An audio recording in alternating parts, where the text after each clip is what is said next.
यारो जो एक बार फिर से आप सभी का मस्ट वेलकम है आपके अपना इस YouTube channel Champaran topper academy में। तो प्यारे बच्चों, आज की इस लाइव क्लास में आप सभी का मेरे सेशन यहाँ आपका 20 क्वेश्चंस होगा, सब्जेक्टिव क्वेश्चंस, जो कि आप सभी के बोर्ड एग्जाम के लिए काफी ज्यादा इंपॉर्टेंट है। और ये जितने भी सब्जेक्टिव क्वेश्चन है मेरे सेशन आपके जो ना सोशल साइंस के है, यानी आपके इतिहास के क्वेश्चन मेरे से देखने को मिलेगा। इसमें आपका जियोग्राफी का क्वेश्चन मिलेगा, इकोनॉमिक्स का मिलेगा, सिविक्स का मिलेगा, और आपका जो ना डिजास्टर मैनेजमेंट का कहे तो मेरे से आपदा प्रबंधन का। तो ये जो क्लास है मेरे सेशन आप सभी के लिए काफी ज्यादा इंपॉर्टेंट है। इसमें जो आपको 20 क्वेश्चन हम बताएंगे मेरे से, वो आप सभी के बोर्ड एग्जाम के लिए बहुत ज्यादा इंपॉर्टेंट है। आपको बता दें मेरे सेशन यहाँ कि आप सभी का जो है 1000 ऑब्जेक्टिव क्वेश्चन का मेरे से जो खजाना वाला जो क्लास था मेरे सेशन यहाँ, वो जो ना हो चुका है, और उसको अच्छे तरीके से आप सभी ने मेरे सेशन जो ना देख भी लिया है। मेरे से उसका पीडीएफ आप सभी को नहीं मिला था मेरे से, हम आपको बता दें कि इसमें तो आपका 1000 आपका जो ना आपका 1051 क्वेश्चन है। लेकिन मेरे शेर आपको बता दें कि बहुत ऐसे क्वेश्चन जो है ना मेरे शेर आपके चैप्टर के अंदर से भी पूछे जा रहे हैं, तो परेशान होने की जरूरत नहीं मेरे शेर। कुछ ऐसे भी क्वेश्चन है जो कि मेरे शेर चुनिंदे प्रश्न है, उसको जो है ना मेरे शेर वो आपका जो ना 1051 क्वेश्चन के बाद उसको भी मेरे शेर ने आप जो इसमें इंक्लूड कर दिए हैं। यानी समझ लीजिए मेरे शेर कि एक पीडीएफ को मेरे शेर पढ़िएगा, इसमें जो भी क्वेश्चन मेरे शेर है, और उसको पढ़ने के बाद मेरे शेर आपका जो ना टेंशन समाप्त हो जाएगा। मेरे शेर मात्र मेरे शेर 2 से 3 घंटा में मेरे शेर इस पीडीएफ को आराम से आप पढ़ सकते हैं, क्योंकि सभी क्वेश्चंस आप पढ़े हुए हैं, तो अच्छे तरीके से इसका रिवीजन भी कर लीजिएगा। और सब कुछ मेरे से ऑल सब्जेक्ट मेरे से जो ना जल्दी जल्दी आपको हम मेरे से देते रहे, ताकि आप लोग मेरे से रिवीजन करते रहिए। और जो भी मेरे से सब्जेक्टिव वाला क्लास है उसको अच्छे तरीके से देखिए, ताकि आपको मेरे से 1% भी मेरे से जो ना एग्जाम में जाए तो आपको जो ना दिक्कत ना होगा। इसमें पूरा आपका मेरे से, और ऐसा नहीं है कि आपको जो ना ये दोनों तरफ रहेगा, इसको जो ना कम पेज में मेरे सर हम जो ना करके देंगे आप सभी को। चाहे तो आप इसका प्रिंट आउट भी करा सकते हैं, लेकिन मेरे सर हम कहेंगे इसको मेरे सर मोबाइल में ही रीडिंग कर लीजिए मेरे सर, क्योंकि बार बार ये सभी चीजें पड़े हुए हैं। तो ये सभी इसमें आपका मेरे सर जो ना पूरा A to Z इसमें आपके सोशल साइंस के क्वेश्चंस मिलेंगे, सभी मेरे से सब कुछ मिलेगा इसमें जो ना। कितना मेरे से जो ना यहाँ पे 1051 क्वेश्चंस के बावजूद मेरे से जो ना आपका समझ लिया कि 300 क्वेश्चंस और रहेगा, लेकिन जो 300 रहेगा ना उसमें बहुत सारे क्वेश्चन इसमें क्या भी मिलता जुलता रहेगा, तो उसको अच्छे तरीके से आप सभी लोग पढ़िएगा और ध्यान देकर मेरे से पीडीएफ को रीडिंग कीजिए मेरे से, ताकि आपसे मेरे से एक भी क्वेश्चन ना छूटे। चलिए जी, या हम लोग जो ना मेरे शेर जो 20 क्वेश्चन है वो सभी बहुत ही ज्यादा मेरे शेर इंपॉर्टेंट है। अच्छे तरीके से आप सभी लोग देखिएगा क्लास को। सबसे पहले मेरे शेर ने आप लोग लाइक कर दीजिए और एक बार जमकर शेयर कर दीजिए, उसके बाद अच्छे तरीके से क्लास को देखिए, कहीं पे मेरे से कोई प्रॉब्लम नहीं होगा जी। तो आइए बाबू, आपके जो ना आपका पहला क्वेश्चन आ रहा है यहाँ पे आपके स्क्रीन के सामने, और पहला क्वेश्चन मेरे से जो ना शानदार लाजवाब मेरे से बहुत ज्यादा इंपॉर्टेंट है। पहला ही क्वेश्चन है मेरे से कि 1848 के फ्रांसीसी क्रांति के कारण क्या थे। 1848 ईस्वी में से जो फ्रांसीसी क्रांति हुई थी उसका कारण क्या था। तो मेरे से इसका 3 गो कारण मेरे से लिख दीजिएगा, आपको 2 नंबर मिल जाएगा। लेकिन कारण कौन कौन था मेरे से ये तो लिखना पड़ेगा ना। तो मेरे से आपके एग्जाम में क्वेश्चन आएगा, तो मेरे से आप इसका आंसर ऐसे लिखिएगा मेरे से कि 1848 के फ्रांसीसी क्रांति के निम्नांकित कारण थे या निम्नलिखित जो ना कारण थे। पहला कारण था मेरे से, ध्यान रखिएगा, तत्कालीन जो फ्रांसीसी राजा लुई फिलिप था ना मेरे से, ये केवल अपने महत्व को मेरे से बढ़ावा देता था। ये मेरे से जनता के मेरे से जो ना बातों को मेरे से जो ना मतलब जनता के बातों के अनुकूल नहीं था। जो इसको मन करता था वो वैसे मेरे से जो ना व्यवहार करते रहता, जान मतलब कि आपका जो ना आम जनता के मेरे से जो ना भलाई के लिए कोई काम नहीं करता, ये केवल अपने अपने आप को जो ना बढ़ावा देता था। तो देखें, ध्यान रखिएगा मेरे से, तत्कालीन फ्रांसीसी राजा लुई फिलिप जो मेरे से राजा जो आपका लुई फिलिप था ना, इसका शासनकाल 1830 से लेकर 1848 तक जो ना फ्रांस में कायम था, इसलिए यहाँ पे लिखा गया। तो लिख दीजिएगा मेरे से पहला कि तत्कालीन फ्रांसीसी राजा लुई फिलिप जो ना 1830 से लेकर 1848 का जो ना महत्वाकांक्षा। दूसरा आप लिख दीजिए मेरे से, लुई फिलिप का जो प्रधानमंत्री था मेरे से गीजो, वह जो ना केवल पूंजीपति वर्गों का ही समर्थन कर रहा था। वो मेरे से जो ना सरबराह वर्ग या मेरे से मध्यम वर्ग वो मेरे से जो ना समर्थन नहीं कर रहा था, इन्हें सपोर्ट नहीं कर रहा था। केवल जो ना मेरे से जो अमीर वर्ग के लोग थे उसी का वो समर्थन कर रहा था। तो लिखिएगा बाबू जो ना लुई फिलिप के प्रधानमंत्री गीजो के द्वारा जो ना पूंजीपति वर्ग का समर्थन करना, ये भी मेरे से फ्रांसीसी क्रांति का कारण था 1848 का। तीसरा में मेरे से आप लिख सकते हैं कारण इसका कि गीजो द्वारा जो है ना अपनाई जाने वाली विभिन्न प्रतिक्रियावादी मेरे से नीतियों से जो है ना आम जनता में उत्पन्न आक्रोश। ये जो मेरे से जो आपके लुई फिलिप का जो मेरे से प्रधानमंत्री था, वो जो मेरे से क्या कर रहा था, विभिन्न प्रकार के प्रतिक्रिया आपका जो ना प्रतिक्रियावादी नीति अपना रहा था। मतलब मेरे से जो ना कट्टरपंथी नीति अपना रहा था, जिससे मेरे से जो आम जनता थे, आपके आम जनता थी फ्रांस की, वो क्या मेरे से उन लोगों में जो ना आपका जो ना आपका मतलब हड़बड़ी खलबड़ी मेरे से आपके जो ना मचने लगी। यानी समझिए कि मेरे से जो ना इनके खिलाफ जो है ना जनता बाबू क्या हो गई मेरे से ना, इनके खिलाफ हो गई, और क्रांति के लिए बाबू जो है मेरे से फ्रांस की जनता मेरे से ना क्या हुई, वह जो है तैयार हुई थी। तो ध्यान रखिएगा, तो इसको अच्छे से तरीके से लिखना है कि गीजो के द्वारा अपनाई जाने वाली विभिन्न प्रतिक्रियावादी नीतियों से मेरे से जो ना आप जनता बाबू जो उत्पन्न आक्रोश, ऐसे भी मेरे से जो है चौथा यहाँ पे 4-5 को बताया है, लेकिन तीनों को लिखेगा आपको 2 नंबर मिल जाएगा। गीजो के द्वारा आर्थिक सुधार करने से इनकार कर देना, गीजो बाबू जो है ना इजो मेरे से था, ये किसी प्रकार का आर्थिक सुधार नहीं कर रहा था मेरे से, यानी इकोनॉमी, अब मेरे से जो इकोनॉमी यानी अर्थव्यवस्था पर बाबू जो किसी प्रकार का जो ध्यान नहीं दे रहा था। कौन मेरे से, जो लुई फिलिप का प्रधानमंत्री गीजो था वो मेरे से, तो ये भी मेरे से कारण था। पांचवा एक और कारण यहाँ पे ध्यान रखिएगा मेरे से, एक और कारण आपका यहाँ पे, फ्रांस में निरंतर जो है बढ़ती जा रही गरीबी और बेरोजगारी, फ्रांस में जो है लगातार मेरे से गरीबी और बेरोजगारी बढ़ रही थी, ये भी मेरे से 1848 का फ्रांसीसी क्रांति का मेरे से प्रमुख कारण था। तो कहिएगा सर कौन कौन लिखे देंगे आपको, मेरे से सिंपल बात है, ये मेरे से जो ना यहाँ पे ये 5 में से 3 को आप कोई लिख दीजिएगा, आपका मेरे से जो ना 2 नंबर मिल जाएगा, ठीक है ना। 5 में आप 3 को मेरे से लिख दीजिएगा, आपको 2 नंबर मिल जाएगा, इसमें कोई शक संदेह की बात नहीं। आपको जो इसमें 5 को मेरे से जो बताया ना, इसमें से 2 का मेरे से ना 2 नंबर का है, तो 3 को लिखेगा, मेरे से 2 को नंबर मिल जाएगा। तो ध्यान रखिएगा। चलिए बढ़ते हैं अगले क्वेश्चन की तरफ बाबू जाना। अगला भी क्वेश्चन बहुत ज्यादा इंपॉर्टेंट है और ध्यान दीजिएगा, सभी अपने आप में से जबरदस्त क्वेश्चन है जी। अगला क्वेश्चन है कि इटली और जर्मनी के एकीकरण में ऑस्ट्रिया की भूमिका क्या थी, ये भी बहुत ही ज्यादा इंपॉर्टेंट है। तो मेरे से आपके एग्जाम में तो पूछा गया, कितना बार देख लीजिए आपके सामने, 2013 में, 2015 के कंपार्टमेंटल में और 2020 के जो एनुअल में भी पूछा गया था। तो मेरे से ध्यान दीजिए, यहाँ पे लिखिएगा इटली और जर्मनी के एकीकरण में ऑस्ट्रिया की निम्नांकित भूमिका थी या निम्नलिखित जो है भूमिका थी, लिख दीजिएगा। पॉइंट बनाकर लिखते हैं ना तो अच्छा होता है जी। पहला नंबर मेरे से पॉइंट लिखिएगा, ध्यान दीजिएगा, नेपोलियन के द्वारा इटालवी तथा जो ना जर्मन भाषी क्षेत्र में फैलाई गई जो राष्ट्रवादी भावना थी मेरे सिर, उसको दबाने का प्रयास किया गया, लेकिन राष्ट्रवादी भावना मेरे सिर दबा नहीं, मेरे सिर वो और ज्यादा मेरे सिर ना पनप गया, यानी लोगों मेरे सिर राष्ट्रवादी भावना जो ना और ज्यादा मेरे सिर विकसित हो गया। ध्यान रखिएगा, तो वहीं लिखिएगा कि नेपोलियन के द्वारा इटालवी तथा जो ना जर्मन भाषी क्षेत्रों में फैलाई गई राष्ट्रवादी भावनाओं को जो ना ऑस्ट्रिया के द्वारा बाबू जो ना दबाने का क्या किया गया, प्रयास किया गया। फलता राष्ट्रवादी भावनाएं बाबू जो ना ध्यान रखिएगा और जो ना मजबूत हो गई, ध्यान रखिएगा। दूसरा मेरे से पॉइंट में लिख दीजिएगा, ऑस्ट्रिया के द्वारा किए जा रहे आर्थिक शोषण से मेरे से जो ना ऑस्ट्रिया जो है ना, ऑस्ट्रिया मेरे से जो ना आर्थिक शोषण कर रहा था, ठीक है ना, जिससे क्या हो रही थी मेरे से जो ना इटालवी भाषी जो ना मेरे से जो ना और जर्मन भाषी क्षेत्र के जो जनता थी मेरे से जो ना वो क्या हुई थी, आपकी जो ना नाराज हो गई मेरे से, और नाराज मेरे से नाराज थी, और नाराज होने के बाद क्या हुई मेरे से जो ना, जिससे हुआ मेरे से जो ना एकीकरण के लिए क्या हुई, प्रेरित हुई मेरे से जो ना प्रेरित। अब ये जनता नाराज रहेगी तो मेरे से जो ना, अगर मान के चलिए आपको जो ना यहाँ पे, अब यहाँ पे जो देखिए भारत सरकार के द्वारा मेरे से जो ना यहाँ पे, और आपका जो ना गवर्नमेंट में मेरे से जो ना आपका रेलवे में कितना आपका 5600 जो ना मतलब 5600 यहाँ पे जो ना आपका वैकेंसी आया है। अब पूरा मेरे से जो ना इंडिया में लगभग जो है ना 6-7 लाख बाबू जो ना लोग जो है ना वो आपका केवल जो ना ITI पॉलिटेक्निक ये सब जो ना करके बैठे हुए लोग। यहाँ बताओ, यहाँ पे जो ना 5600 वैकेंसी आया है, उसमें कितना लोगों का सिलेक्शन हो गया यहाँ पे लोग देखें। तो उसी तरह मेरे से ध्यान रखिएगा, ये जो है ना मेरे से ऑस्ट्रिया जो था मेरे से, ये देश का नाम है, कोई व्यक्ति का नाम है। ऑस्ट्रिया के द्वारा किए जा रहे आर्थिक शोषण से इन क्षेत्रों की जो ना जनता नाराज थी, जिससे जो ना वो एकीकरण के लिए मेरे से क्या हो जी प्रेरित हुई। अतः इन इस देशों का बाबू जो ना क्या हुआ जी एकीकरण जो ना बाबू जो ना संभव हो पाया। और आपको बता दें जानकारी के लिए कि 1871 ईस्वी में ध्यान रखिएगा यहाँ पे जर्मनी और इटली का एकीकरण जो ना पूरा हुआ था, ध्यान रखिएगा। चलिए अगले क्वेश्चन की तरफ बढ़ते हैं बाबू। अगला क्वेश्चन है, हिंद चीन में फ्रांसीसी प्रसार का जो ना वर्णन कीजिए, यानी हिंद चीन में फ्रांसीसियों का प्रचार प्रसार कैसे हुआ उसी को मेरे से आपको बताना है, वर्णन करना है। ये देख लीजिए कितना बार आपके एग्जाम में पूछा गया, बहुत ज्यादा इंपोर्टेंट है। 2011 में, 2012 में, 2013 में, 2015 में, 2019 में कितना बार पूछेगा, बहुत ज्यादा इंपोर्टेंट मेरे से ध्यान रखिएगा। तो लिखे मेरे से यहाँ पे, हिंद चीन में सर्वप्रथम मतलब सबसे पहले बाबू जो है ना पुर्तगालियों ने जो ना प्रवेश किया था। सबसे पहले हिंद चीन में पहुंचने वाले कौन मेरे से थे जी, तो पुर्तगाली लोग थे। तो पुर्तगालियों ने बाबू प्रवेश किया। बाद में स्पेनी, डच, आपका जो ना अंग्रेज और फ्रांसीसियों का भी मेरे से जो ना आगमन कहाँ पे हुआ, मेरे से जो ना इंडो चाइना में यानी हिंद चीन में जो ना आगमन हुआ, नहीं मेरे से जो ना आए ये सब लोग। परंतु राजनीतिक सफलता बाबू जो ना फ्रांसीसियों को ही मेरे से जो है ना मिली। सर्वप्रथम मतलब सबसे पहले 1787 ईस्वी में कोचिन के साथ जो है ना फ्रांस ने क्या किया बाबू, व्यापारिक जो है ना संबंध की संधि की। यानी बाबू जो ना फ्रांस और यहाँ पे जो ना कोचिन के साथ जो ना मतलब कि बोला कि हम जो ना आपके साथ जो ना व्यापारिक संबंध बनाना चाहते हैं, कि व्यापार हम लोग दोनों एक दूसरे के साथ करेंगे। मेरे से तो व्यापारिक तो संधि आपका जो ना यहाँ पे संबंध स्थापित किया, लेकिन क्या किया बाद में जो ना उसी को हड़प लिया, मतलब उसी पर अधिकार कर लिया, अपना आधिपत्य जो ना जमा लिया, ठीक है ना, ध्यान रखिएगा।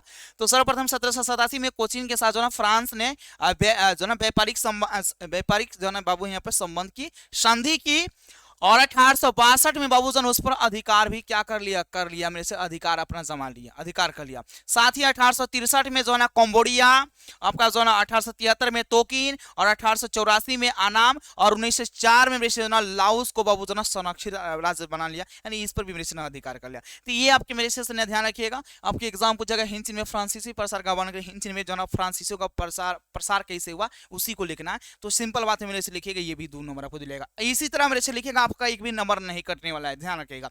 चलिए अगला क्वेश्चन है बाबू, और इसमें थोड़ा यहाँ पे ध्यान रखिएगा, इसमें थोड़ा सा और बाबू यहाँ पे है जी, यहाँ पे जो ना यहाँ पे संरक्षित राज्य बाबू जो ना बना लिया और इस प्रकार जो ना 20वीं शताब्दी के आरंभ तक, यानी 20वीं शताब्दी के जो ना शुरुआत तक बाबू जो ना संपूर्ण हिंद चीन पर बाबू जो ना ध्यान रखिएगा फ्रांसीसियों का आधिपत्य जो ना स्थापित होगा, यानी फ्रांसीसियों का पूरा मेरे से जो ना आपका आधिपत्य, यानी पूरा अधिकार मेरे से ना, मतलब पूर्ण रूप से जो मेरे से जो ना उसको क्या किया मेरे से, अपना आधिपत्य उस पर जो ना मेरे से जमा लिए थे फ्रांसीसी मेरे से, ध्यान रखिएगा। तो ये इतना मेरे से लिखना पड़ेगा। अगला क्वेश्चन है बाबू चौथा नंबर आपका, कि एक तरफा अनुबंध व्यवस्था से आप क्या समझते हैं। ये सभी आपके सुपर हिट गेस्ट पेपर से मेरे से क्वेश्चन से, एक भी ऐसा क्वेश्चन नहीं मेरे से जो कि इधर उधर का हो, सभी आपके सुपर हिट गेस्ट पेपर के क्वेश्चन है जी, बहुत ज्यादा ये भी इंपोर्टेंट है। तो बाबू ध्यान रखिएगा, एक तरफा अनुबंध व्यवस्था जो है ध्यान रखिएगा, एक प्रकार की क्या थी जी, बंधुआ मजदूरी थी, एक प्रकार की क्या थी मेरे से, बंधुआ मजदूरी थी, जिसमें मालिकों को बाबू जो है ना, जो मेरे से जो ना मालिक, कंपनी के जो मालिक रहते थे मेरे से, जो ठेकेदार रहते थे, मालिकों को बाबू जो है ना मजदूरों के विरुद्ध जो है ना असीमित अधिकार प्राप्त था। यानी मालिक जो थे मेरे से ना, वो मजदूर को पीट भी सकते थे, मतलब अब ऐसा नहीं कि पीट सकते, मतलब पीट वो देते थे कभी कभी, मान के चलिए काम कराना है 5 घंटा, तो कभी कभी काम करवा लेते थे 10 घंटा, और पैसा उतना ज्यादा देवे नहीं करते थे, मतलब काम कराएगा लोग ज्यादा और पैसा देता था लोग कम, ठीक है ना। तो जिससे बाबू जना मालिकों को मजदूरों के विरुद्ध बाबू जना असीमित अधिकार प्राप्त था, जबकि मजदूरों को कोई अधिकार नहीं था, मतलब मजदूरों को कोई अधिकार नहीं मिला था, जो काम करने वाले मजदूर थे मेरे से, उनको कोई अधिकार नहीं मिला था, मतलब कोई विरोध नहीं कर सकता है मजदूर जो है मालिकों का। तो ये मेरे से ध्यान रखिएगा, ये क्या थी जी, एक तरफा अनुबंध व्यवस्था जो एक बंधुआ मजदूरी थी मेरे से, इसमें बंधित मेरे से रखा जाता आपका जो ना, मतलब कि बंधित यहाँ पे, अगर इसमें जो ना जो भी मेरे से मजदूर जो काम करते थे उनको जो ना बंधित रखा जाता था। तो मेरे से ये जो ये प्रक्रिया यहाँ पे जो ना, ये जो व्यवस्था थी मेरे से, इसी को मेरे से क्या कहा जाता है मेरे से, एक तरफा अनुबंध व्यवस्था, ध्यान रखिएगा, बहुत ज्यादा इंपॉर्टेंट है, ये 2 नंबर में पूछा जाता है। अगला क्वेश्चन है बाबू कि हुआ आंदोलन की चर्चा करिए, इसका मुख्य उद्देश्य क्या था। हुआ आंदोलन का सर जी जाना पहचाना लग रहा है, 1900 जो है यहाँ पे जो ना बताइए किए थे मेरे से आपको जो है कि 1939 में यह हुआ आंदोलन हुआ था। जेनेवा समझौता मेरे से आपका 1954 में हुआ था, और 19 समझौता मेरे से मार्च 1946 में हुआ था। तो ध्यान रखिएगा, से ध्यान रखिएगा, हुआ आंदोलन बाबू जो एक प्रकार का जो ध्यान रखिएगा क्रांतिकारी धार्मिक आंदोलन था। आपके एग्जाम में ऑब्जेक्टिव में भी क्वेश्चन आता है कि हुआ आंदोलन जो किस प्रकृति का था, तो मेरे से क्रांतिकारी धार्मिक आंदोलन था, ध्यान रखिएगा, ठीक है ना। तो ये एक प्रकार का जो ना क्रांतिकारी धार्मिक आंदोलन था, जिसकी जो ना शुरुआत बाबू 1939 में, ध्यान रखिए, जिसकी शुरुआत मेरे से 1939 में बाबू जो ना हुईना फूसो, जो कि मेरे से समाज सुधारक थे, मेरे से समाज सुधारक ने बाबू जो ना की थी। सबसे पहले बाबू जो ना मेकन, ध्यान रखिएगा, सबसे पहले जो ना मेकन डेल्टा नामक जगह पर, मतलब मेका मेरे से डेल्टा नामक जो है स्थान पर बाबू जो ना इसकी शुरुआत हुई थी। और इसका क्या था मेरे से जो इसका जो उद्देश्य था मेरे से, इसका पर्पस था मेरे से, वो आपका जो है निम्न था। क्या मेरे से व्यर्थ खर्च पर मेरे से जो आपका जो ना जो व्यर्थ खर्च हो रहा था उस पर जो ना रोक लगाना, ये मेरे से इसका उद्देश्य था। दूसरा था गरीबों को बाबू जो ना सहायता करना, जो गरीब लोग थे बाबू जो ना उन लोगों जो ना सहायता करना, इसका मेरे से उद्देश्य था। और लड़कियों को क्रय विक्रय पर बाबू जो ना मेरे से लड़कियों को जो ना क्रय विक्रय पर विरोध, यानी लड़कियों को जो ना खरीदा और बेचा जा रहा था मेरे से जो ना उसका विरोध करना, मेरे से इसका भी मेरे से जानने का ये उद्देश्य था। ये भी आपके एग्जाम में जो ना 2 नंबर में से पूछा जाता है, ध्यान रखिएगा। अगला क्वेश्चन है बाबू कि होनई समझौता बाबू क्या है, बहुत ज्यादा इंपॉर्टेंट है जी। तो आपको बताइए कि थे कि वियतनाम और फ्रांस के बीच जो है ना मेरे से 6 मार्च 1946 ईस्वी को कौन मेरे से जो ना एक आपका जो ना समझौता हुई थी, जिसे होनई समझौता के नाम से हम लोग जन्मे करते हैं। तो वही चीज को लिखना है। वियतनाम और फ्रांस के बीच ध्यान रखिएगा मार्च 1946 में मेरे से जो है एक समझौता हुआ, जिसे होनई समझौता के नाम से जाना जाता है, ध्यान रखिएगा।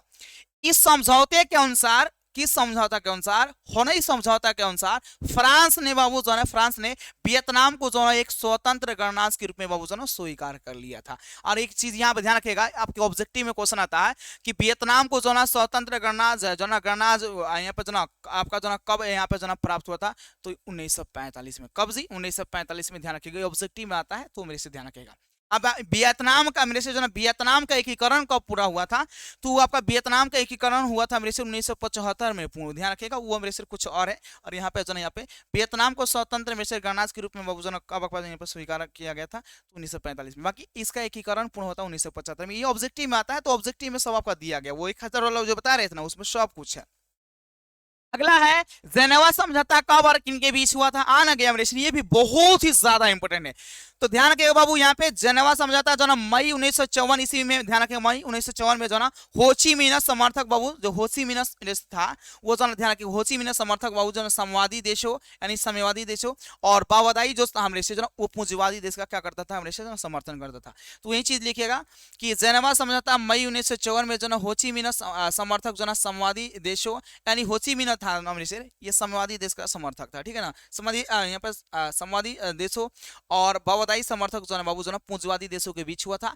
इस समझौते में बाबू जो है वियतनाम जो है ना दो भागों में बट गया था। आपके एग्जाम में ये भी क्वेश्चन पूछा जाता है कि किस समझौता के तहत वियतनाम दो भागों में बट गया था, तो ध्यान रखिएगा मेरे से जो ना यहाँ पे जेनेवा समझौता के तहत मेरे से, जेनेवा समझौता जो आपका मई 1954 में हुआ था ना, तो वियतनाम दो भागों में से जो ना बट गया था। ये भी बहुत ज्यादा इंपॉर्टेंट क्वेश्चन है, ध्यान रखिएगा 2 नंबर में पूछा जाता है। अगला क्वेश्चन है चौरी चौरा जो ना हत्याकांड से आप क्या समझते हैं, ये तो मेरे से भारत में राष्ट्रवाद चैप्टर में आपको पढ़ेबे किए मेरे से, अच्छे तरीके से ध्यान रखेगा। लेकिन आपसे क्वेश्चन पूछेगा तो कैसे लिखिएगा, बताया थे मेरे से 5 फरवरी 1922 ईस्वी को जो ना गोरखपुर के देवरिया जिला में 22 पुलिसकर्मियों को जो है ना जिंदा जो है ना बाबू जो है जिंदा जेल में जला दिया गया, जिसे जो है ना चौरी चौरिया हत्याकांड कहते हैं। ध्यान रखिएगा 5 फरवरी 1922 ईस्वी को जो ना गोरखपुर के देवरिया जिला में जो ना 22 पुलिसकर्मियों को बाबू जो ना जेल में जिंदा जला दिया गया था, जिसे जो ना चौरी जो ना ध्यान रखिएगा बाबू जो ना चौरी चौरा हत्याकांड कहते हैं। ध्यान रखिएगा बाबू, इस चौरी चौरिया हत्याकांड के कारण बाबू जो है ना असहयोग आंदोलन को जो है ना गांधी जी ने क्या किया था, वैसे स्थगित कर दिया था। आपके एग्जाम में ऑब्जेक्टिव में क्वेश्चंस भी आता है कि चौरी चौरिया हत्याकांड के दौरान जो है ना महात्मा गांधी किस आंदोलन को स्थगित किए थे, भाई तो असहयोग आंदोलन को स्थगित कर दिए थे। ध्यान रखिएगा ये चौरी चौरिया हत्याकांड कब हुआ था, तो 5 फरवरी 1922 ईस्वी को, ये भी ध्यान रखिए, ये भी पूछा था चौरी चौरिया हत्याकांड कहाँ पे होता, तो गोरखपुर के मेरे से ना देवरिया जिले में। ये मेरे से ऑब्जेक्टिव का मेरे से भरमार है सब, बाकी ऑब्जेक्टिव मेरे से 2 नंबर में ये तो ये भी करता है। उसके बाद जो है इसी घटना के कारण जो ना महात्मा गांधी जी को जो ना 6 साल का जो ना ध्यान रखिएगा जेल हो गया था, लेकिन वह 2 साल में ही वापस जेल से निकल गए। आप कहिएगा सर 6 साल का जेल हुआ था तो वापस कैसे निकले, भैया बेल हो गया भाई, यहाँ पे 6 साल का हुआ था तो वो मेरे से जो ना 2 साल में ही वापस मेरे से जो ना यहाँ पे जो ना छूट गए, तो बेल हुआ था मेरे से। अब बेल हो जाएगा जिसका ना यहाँ पे साजा हुआ मेरे से, लेकिन बेल हो गया तो वो निकल भी करेंगे, सिंपल बात है। तो ध्यान रखिएगा मेरे से, ये भी 2 नंबर पूछा। अगला क्वेश्चन है कि स्वराज पार्टी की स्थापना एवं उद्देश्य की विवेचना करे, और अगर मेरे से याद है मेरे से तो अच्छा बात समझिए कि सोना पर सुहागा है। क्लास को लाइक नहीं किया तो प्लीज आप सभी से रिक्वेस्ट है मेरे से क्लास को लाइक कर दीजिए, क्योंकि मेरे से पूरे रात पर मेरे से जो ना जग कर मेरे से नोट्स आपका जो ना तैयार किया जाता है, और उसके बाद मेरे से अभी तक सोए नहीं, मेरे से रियलिटी है अभी तक सोए नहीं बाबू, ठीक है ना। एक्चुअल में ये आपका जो ना क्लास रिकॉर्ड ही हो रहा है, तो मेरे से आपका 7 बजे से मैथ का क्लास है, जो कि मेरे से 6 बजे से हम रखे हुए थे। आप सभी मेरे से सेल्फ स्टडी कर रहे थे, मतलब अच्छे तरीके से याद कर रहे थे। हम सोचे कि 7 बजे से उसका हो जाएगा, तो बीच में इसको सोचे कि इसको रिकॉर्ड कर लेते हैं, ठीक है ना। इसके जस्ट बाद आप सभी का मैथ का क्लास होगा, उसके बाद साइंस का भी रिकॉर्ड कर देंगे। अच्छे से देखिएगा मेरे से, हम लोग एग्जाम में क्वेश्चन लड़ने से मतलब है रिकॉर्डेड चाहे लाइव, उससे कोई फर्क नहीं पड़ता है। मेरे से क्वेश्चन हम लोग के एग्जाम में लड़ना चाहिए, इससे फर्क पड़ेगा। स्वराज पार्टी की स्थापना जो है इसके उद्देश्य की विवेचना कीजिए, तो ध्यान दीजिएगा निर्वाचन में भाग लेने के प्रश्न पर, निर्वाचन मतलब चुनाव में बाबू जो ना भाग लेने के प्रश्न पर कांग्रेस का जो ना विरोध करते हुए चित्तरंजन दास, ध्यान देगा चित्तरंजन दास और जो ना मोतीलाल नेहरू ने बाबू जो ना मार्च 1923 में जो ना स्वराज पार्टी की स्थापना की। आपके एग्जाम में ऑब्जेक्टिव में भी क्वेश्चन आता है कि स्वराज पार्टी की स्थापना किसने किया था, तो याद रखिएगा चित्तरंजन दास और मोतीलाल नेहरू। कब किए थे जी, तो मार्च 1923 में, जो ना ध्यान रखिएगा। तो यहाँ पे जो ना अमृतसर इसका स्थापना किया हुआ था, ध्यान रखिएगा। तो निर्वाचन में भाग लेने के प्रश्न पर कांग्रेस का विरोध करते हुए चित्तरंजन दास और बाबू जो ना मोतीलाल नेहरू ने जो ना मार्च 1923 में जो ना स्वराज पार्टी की स्थापना की। और ध्यान रखिएगा स्वराज पार्टी के बाबू जो ना उद्देश्य, स्वराज पार्टी के क्या उद्देश्य थे ये आपसे बाबू जो ना पूछा गया, ध्यान रखिएगा। स्वराज पार्टी के बाबू जो ना क्या वो आपका जो ना उद्देश्य थे, तो ध्यान रखिएगा इसका विषय स्वराज पार्टी का उद्देश्य था स्वराज की प्राप्ति। यहाँ पे स्वराज मतलब ध्यान रखिएगा अपना राज्य यहाँ पे चलना चाहिए, यहाँ पे ध्यान रखिएगा स्वराज, स्वराज का मतलब अपना राज्य, ठीक है जी, ध्यान रखिएगा। सरकार पर जो है दबाव डालकर जो है अपनी मांगों की पूर्ति करना, सरकार पर मेरे से जो है दबाव डालकर जो है ना जो भी मेरे से लोगों की मेरे से जो मांगे थी, डिमांड था मेरे से, उसको पूर्ति करना, ये भी मेरे से दूसरा आपका मेरे से उद्देश्य था। तीसरा था 1919 ईस्वी के जो है ना सुधार अधिनियम को जो है समाप्त किया जाए। 1919 ईस्वी में से जो ना आपका जो ना सुधार अधिनियम जो पारित हुआ था मेरे से जो ना उसको क्या किया जाए मेरे से ना उसको जो ना समाप्त किया जाए मेरे से, उसको जो ना खत्म किया जाए। और ये भी ध्यान रखिएगा, ये 2 नंबर में पूछा था, इसको ध्यान रखिएगा, बहुत ज्यादा इंपॉर्टेंट है। अगला क्वेश्चन है कि सलम पद्धति की जो ना शुरुआत कैसी हुई, ये देखिए कितना बार पूछा गया, 2014 में, 2016 में, 2021 में, बहुत ज्यादा इंपॉर्टेंट है ये भी। तो सलम पद्धति की शुरुआत मेरे से कैसी हुई थी, ये भी आपके एग्जाम में पूछा था, और ये भी आपको जो ना अर्थव्यवस्था और आजीविका चैप्टर में पढ़ाए थे मेरे से, हिस्ट्री के चैप्टर नंबर 5 में। ध्यान देगा बाबू, सलम पद्धति की शुरुआत ध्यान रखेगा औद्योगिकरण के कारण हुई थी। औद्योगिकरण क्या है, तो औद्योगिकरण एक ऐसी प्रक्रिया है जिसके तहत जो ना वस्तुओं का उत्पादन हाथों की जगह जो ना मशीनों से होने लगता है, ठीक है ना, ध्यान रखेगा।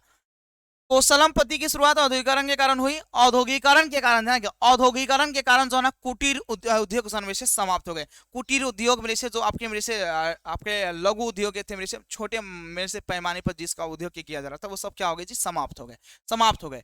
जिससे उनमें जो ना कार्यरत, जिससे मेरे से उनमें कार्यरत मेरे से जो ना जनसंख्या जो ना बेरोजगार हो गई, मतलब उसमें जो लोग काम कर रहे थे बाबू जो ना, कुटीर उद्योग समाप्त हो गया तो उसमें जो लोग काम करेंगे मेरे से वो क्या होंगे, बेरोजगार हो गए। तो वही लिखने में यहाँ पे ध्यान रखिएगा, जिससे उनमें जो ना कार्यरत जनसंख्या बाबू जो ना बेरोजगार हो गए, और यह बेरोजगार बाबू जो ना लोग शहरों की ओर जो ना क्या करने लगे मेरे से, पलायन करने लगे। भैया कमाएंगे तब है ना खाएंगे, तो ये जो बेरोजगार लोग थे जो ना शहर की तरफ जो ना जाने लगे, यानी पलायन का मतलब जो ना जाना, ध्यान रखिएगा। तो ये बेरोजगार लोग जो ना शहरों की योजना प्लान करने लगे, और वहां जो है ना बाबू औद्योगिक मजदूर जो है ना बाबू जो ना बन गए, औद्योगिक मजदूरों द्वारा स्थापित, मतलब वहां पे जाकर रहने लगे। तो वही से औद्योगिक मजदूरों के द्वारा जो ना स्थापित जो है ना इन बस्तियों को बाबू जो ना यहाँ पे सलाम नहीं मेरे से जो ना सलम कहा गया, ध्यान रखिएगा।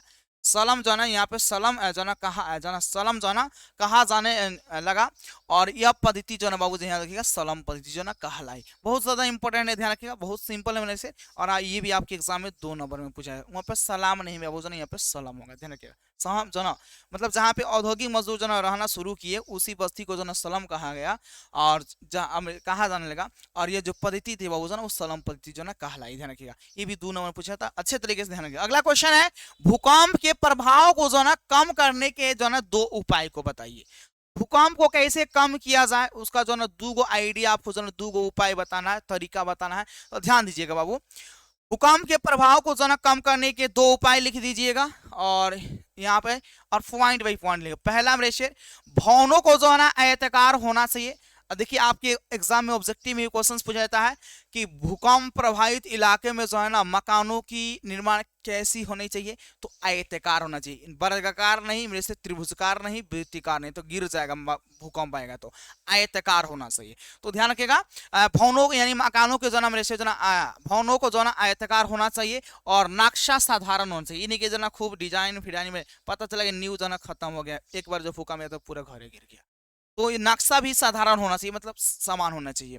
लंबी दीवारों को जो ना सहारा देने के लिए ईंट पत्थर का जो ना ईंट पत्थर या जो ना कंक्रीट के जो ना कलम का जो ना होना चाहिए। कलम मतलब समझते हैं, वो देखिएगा मेरे से बीम जो ना डाला जाता है ना, उसी को मेरे से कलम बोला जाता है, ध्यान रखिएगा। इन्हें की जो पेन है इसको कलम बोला जाता है, और ईंट पत्थर तो समझ भी करते हैं, तो सिंपल बात है, यहाँ पर ध्यान रखिएगा। मतलब घर का निर्माण जो कीजिएगा वह आयताकार कीजिएगा, नक्शा जो होगा साधारण रहना चाहिए, और जो ना लंबी दीवारों को सहारा देने के लिए ईंट कंक्रीट पत्थर और जो है ना कलम यानी बीम का जो है ना सहारा लिया है। ये मेरे से जो 2 मेरे से उपाय है भूकंप के प्रभाव को कम करने का, 2 नंबर पूछा था। अगला क्वेश्चन है आपदा प्रबंधन की आवश्यकता या उपयोगिता क्यों है।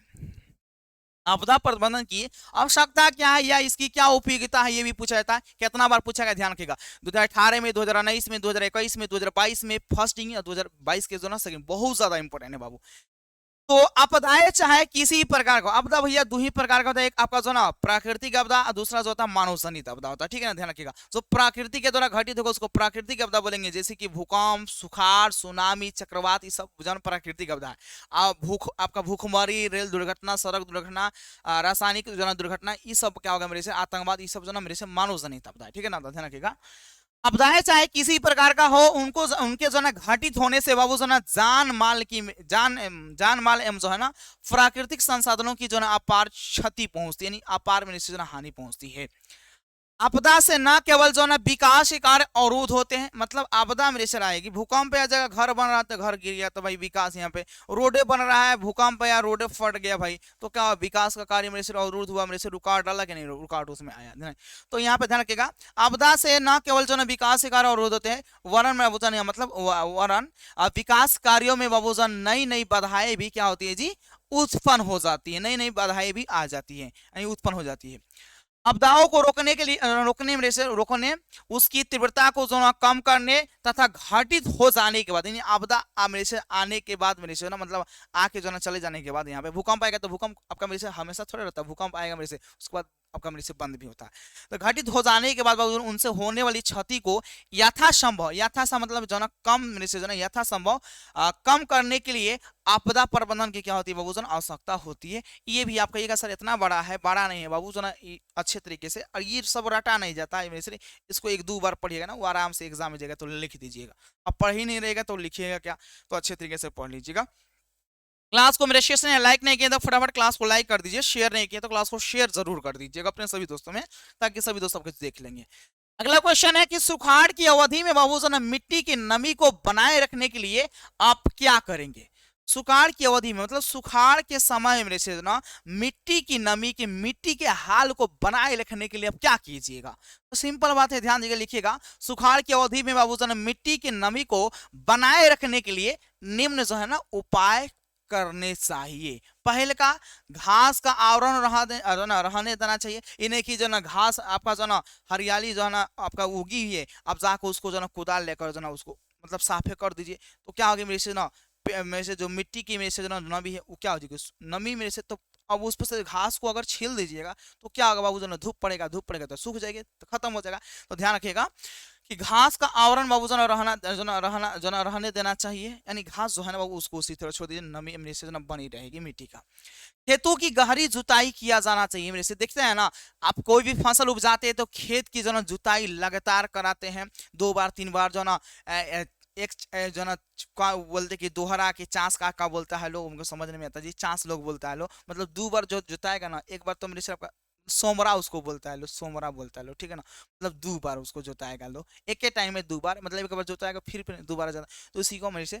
तो ध्यान रखिए खेतों की जो ना गहरी जुताई किया जाना चाहिए, ये मेरे से जना ध्यान रखिएगा। सुखाड़ की अवधि में मिट्टी के जो नमी को बनाए रखने के लिए उपाय है, ध्यान रखिएगा। तो 2 नंबर में पूछा था या 2 को पूछा था, 2 ही लिखेंगे। अगला क्वेश्चन है कि सूखे को जो है ना प्रभास जो ना कीजिए, मतलब सूखा क्या है, इस सुखाड़ से आप क्या समझते हैं, इसी को आपको बताना है। तो ध्यान दीजिएगा बाबू, जब वर्षा ऋतु में आसमान से बादल गायब हो जाता है, आसमान से बादल गायब होता है, मतलब आसमान से मेरे बादल जब गायब होता है तो बारिश नहीं होगी, तो ध्यान रखिएगा वही चीज। अब नहीं कि बादल हमेशा के लिए गायब हो जाती है मेरे से, मतलब बादल आपका मेरे से आएगी तब ना बारिश होगा जी, ध्यान रखिएगा। जब वर्षा ऋतु में आसमान से जो ना बादल गायब हो जाता है तो तेज धूप बाबू जो ना तेज जो ना धूप यहाँ पे जो ना निकलती है।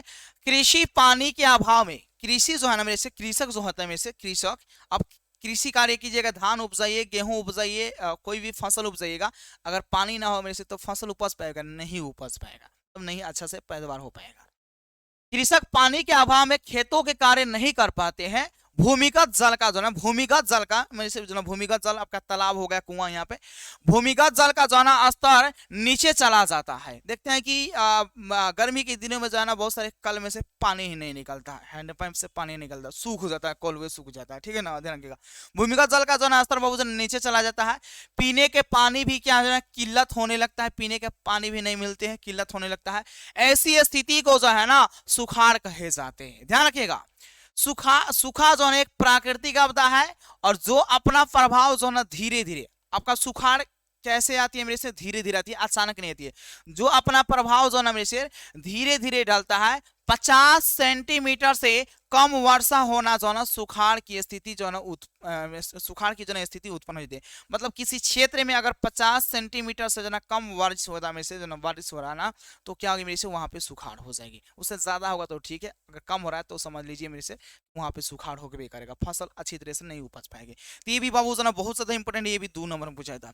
अगला क्वेश्चन है कि सुनामी से उत्पन्न तबाही से जो ना बचाव के कोई 3 जो ना उपाय बताइए। सुनामी से जो ना बाबू जो ना कौन कौन तबाही आपका जो ना उत्पन्न होता है, लेकिन उस तबाही को जो ना आप तो उस तबाही से कैसे बच पाइएगा उसका मेरे से उपाय बताना है, तरीका बताना है। तो लिखिए बाबू जो ना, सुनामी से उत्पन्न तबाही से जो ना बचाव के लिए निम्नलिखित जो ना 3 उपाय है। अब 3 उपाय कौन कौन है ध्यान दीजिएगा। पहले का, समुद्र तट से जो ना दूर बसना चाहिए। आपको पता है ये कि समुद्र में क्या आती है, मेरे से सुनामी आती है, ध्यान रखिएगा। तो समुद्र तट से आप जो ना दूर बस यानी दूर रहिए। इन्हें के जो ना समुद्र यहीं पे है, यहाँ पर जगह घर बना लीजिएगा, तो उस मेरे से सुनामी आएगी, सुनामी की लहर खत्म कर दे, घरे जो ना लेकर समुद्र में डाल तो खत्म। ओम नमः शिवाय हो जाएगा, यहाँ पे राम राम जो है ना हो जाएगा। समुद्र के किनारे का तटबंध जो ना मजबूत होना है। समुद्र के किनारे का जो तटबंध है बाबू, जो ना बांध जो रहता है ना, उसको मजबूत रखना चाहिए। इन्हें के जो ना एक बार जो ना सुनामी लहर लहराई यहाँ पे सुनामी, तो वो जन तटबंध टूट जाना चाहिए ना, मजबूत होना चाहिए, स्ट्रांग होना चाहिए। समुद्र के तट पर जो ना अधिक संख्या में मैंग्रोव के जो ना पेड़ लगाना चाहिए।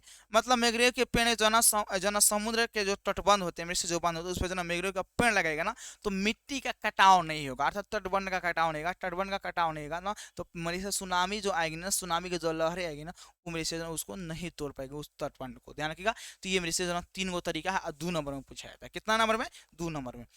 अगला क्वेश्चन है कि आकस्मिक आपदा प्रबंधन में स्थानीय जो है ना प्रशासन की भूमिका की वर्णन कीजिए।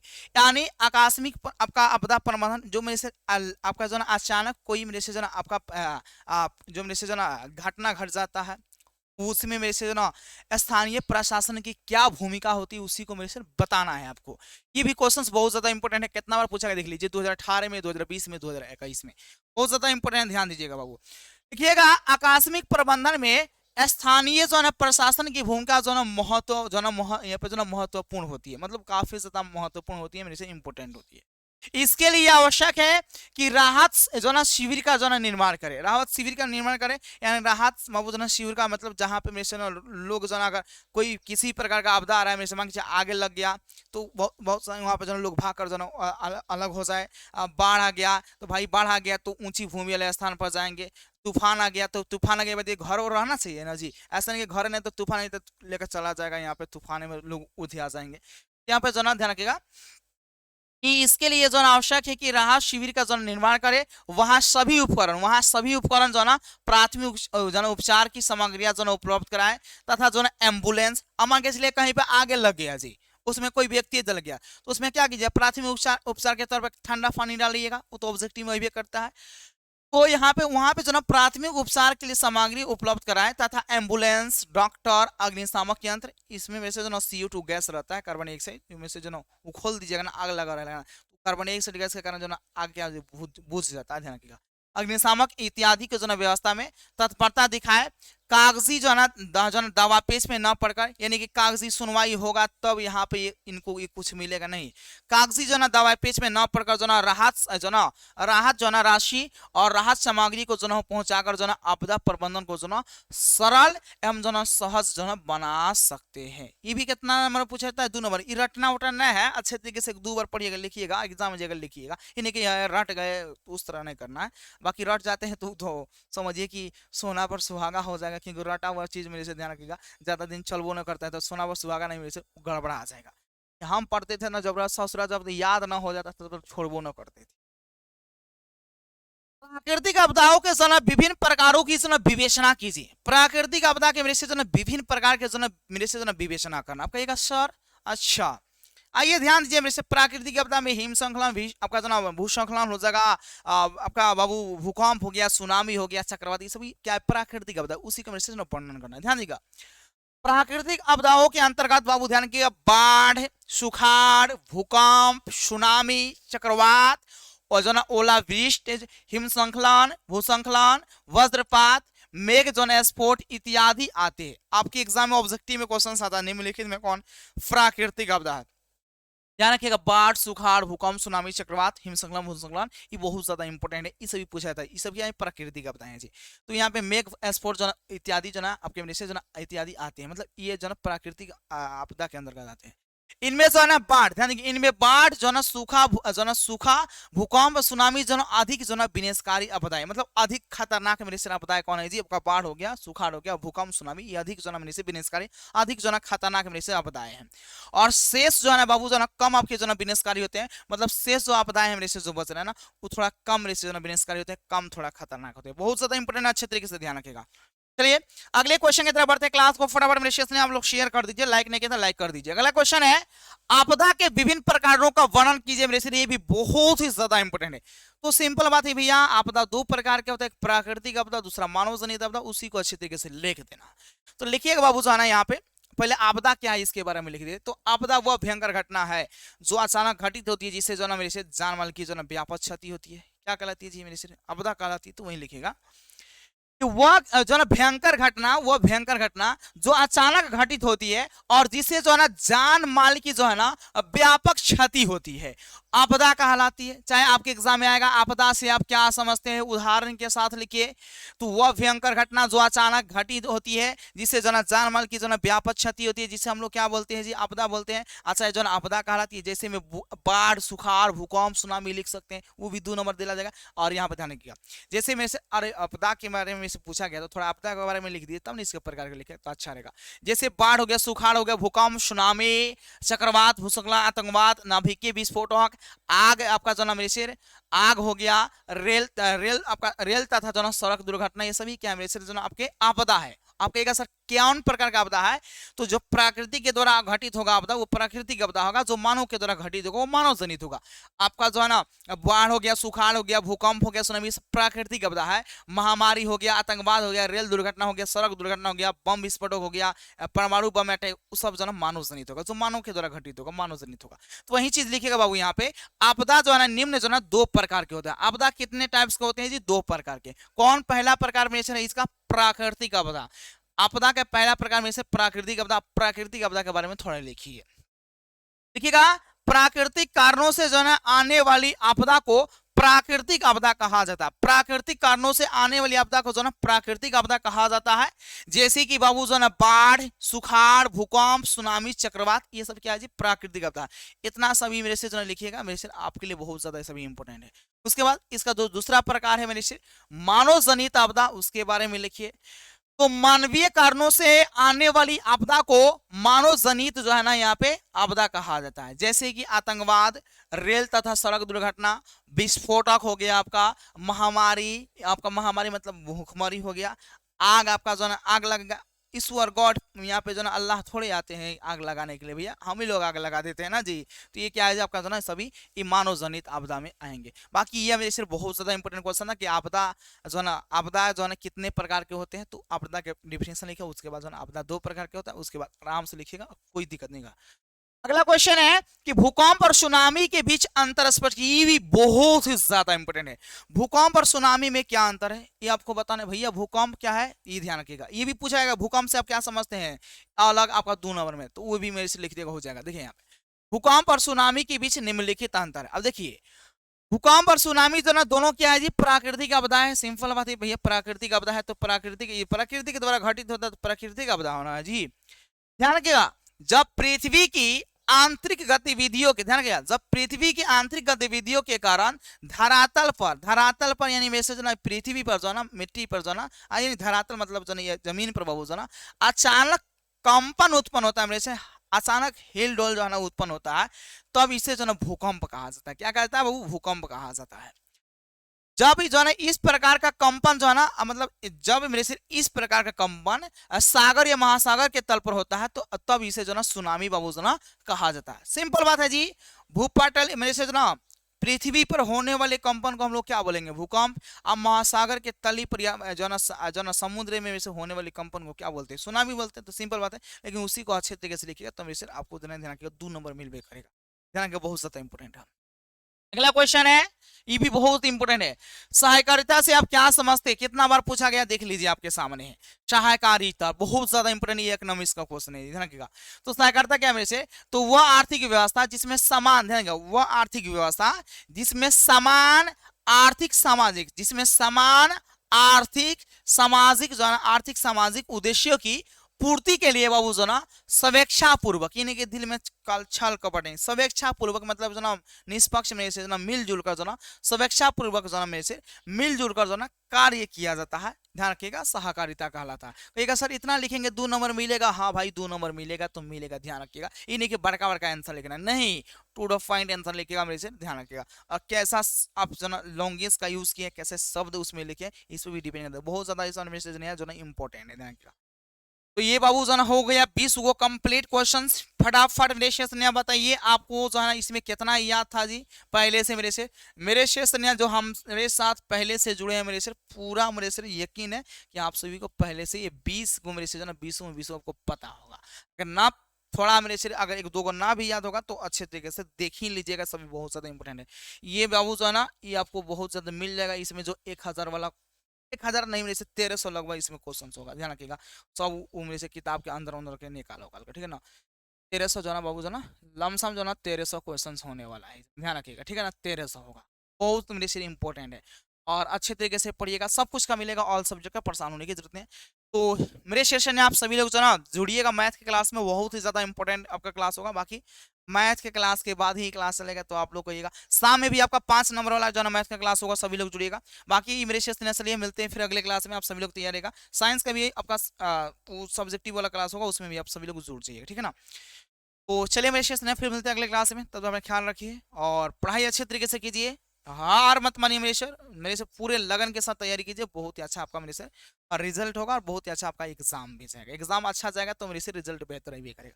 ओके बाय बाय, मेरे से take care, love you all. मिलते हैं फिर अगले क्लास में, तक आप ख्याल रखिएगा, अच्छे तरीके से सभी क्लास कीजिएगा, बहुत ज्यादा सभी इंपॉर्टेंट है। बाय बाय मेरे से।